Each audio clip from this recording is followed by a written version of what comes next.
sick and tired of people in Congress talking about xenophobic and racist policy of the Trump administration. We enforce the law. If I'm a racist, what's that make Congress? They wrote the law. We're not making this up. We're enforcing laws enacted by Congress. Second of all, about the family separation thing, because talking about tearing babies out of mother's arms.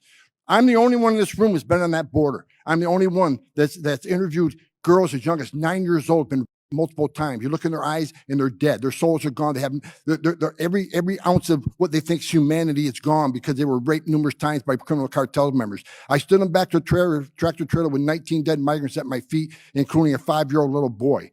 I've seen many dead bodies on the border. I've been down there numerous times this past year where border patrols are giving CPR to an infant child 6 months old. I've seen border patrol agents, heroes, patriots who jump in the river with 60 pounds of gear on, putting their lives on the line to save lives. What the whole thing about zero tolerance was to save lives. Maybe if we prosecuted people, they stop bringing their children through that process. Maybe less people will die. Maybe less women will get sexually assaulted. That was the reason. It wasn't to tear babies out of mother's arms, to prove a point and not reunite them, to make it cruel. That wasn't the purpose of the law. And there was nobody that saw that we aren't going to reunite them. We're just going to call this a terrible policy. That's a false statement. That's a lie. I was there. I was involved. Don't say that we had no intention of reuniting these families. It's ridiculous. Mr. Homan, which sort of raises, I think, the fundamental question. If this is intentional, if it's by design, why would they do it? What's the overall objective? That's what I can't figure out, is why would they do it? You know, I ask myself that question every morning. President Biden voted for border barriers. He voted for the Secure Fence Act. Why did he stop building them then? You know, because this is political. There's no other reason. I'll ask anybody, what is the downside on less illegal immigration? What's the downside in having a secure border? What's the downside unless women get sexually assaulted? What's the downside unless children are drowning in the river? What's the downside unless coming to this country kill thousands of Americans? What's the downside unless trafficking of women and children? What's the downside on billions of dollars not being made by the cartels? I ask myself the same question. I do not understand it. They obviously see some sort of political future, some political thing that's going to benefit them in the future. People say, well, maybe they're Democratic voters. Maybe not. But I know one thing, President Biden also overturned the Trump census rule, which millions of these people in sanctuary cities be counted in the next census. What does that mean? It means seats in the House. Yeah. So, you know, I don't know. I can't. You think it's political?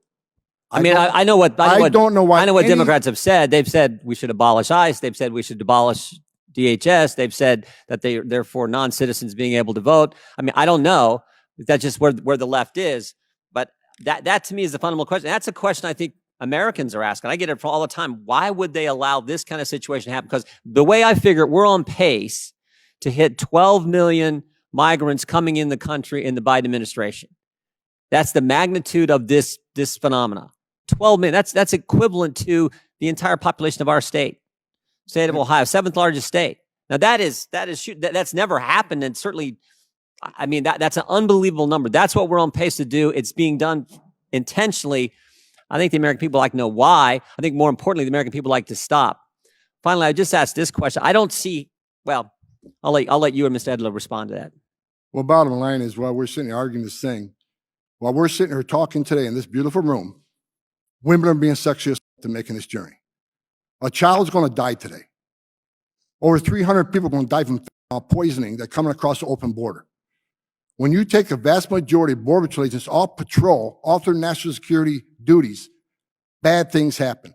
That's when the criminals come across. That's why did 1.9 million people didn't take advantage of the free giveaway? Why not turn yourselves in? Get processed, get transported to the city of your choice, get work authorization, get a hotel room, get 3 meals a day. Why did 1.9 million people say, no, I want to get away? Why? Because they didn't want to be vetted. They didn't want to be fingerprinted. That just scared the hell out of everybody. Yeah. I've done this for 34 years. I've never been more concerned about the safety and security of this country right now than I am right now because of 1.9 million gotaways. That scares the hell out of me. Okay. Thank you very much. Chair now recognizes